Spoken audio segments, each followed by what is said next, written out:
Umalingaw-ngaw ang mga putok ng barilin sa BGC, isa tagig.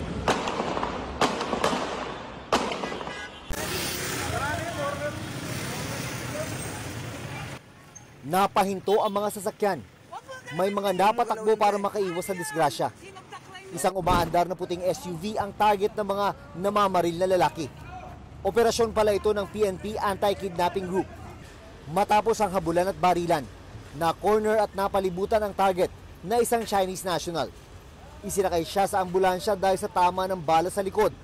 Nagsimula raw ang insidente sa Makati kung saan isinilbi ng mga tauhan ng PNP AKG ang 3 warrant of arrest laban sa suspect. Nung pag-serve niya, pumutok na siya, then tumakbo na siya. Then doon naghabulan siya hanggang sa makapasok sa area ng BGC.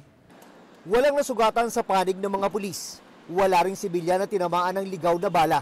Pero may mga sasakyan na napinsala nakuha mula sa sasakyan ng suspect. Ang 3 baril at isang granada, attempted homicide at illegal possession of firearms and explosives. Ang panibagong reklamong inihahanda laban sa kanya. Tinarget ng operasyon ng PNP AKG ang suspect dahil sangkot daw ito sa pagdukot ng isang kapwa Chinese Disyembre nung nakaraang taon.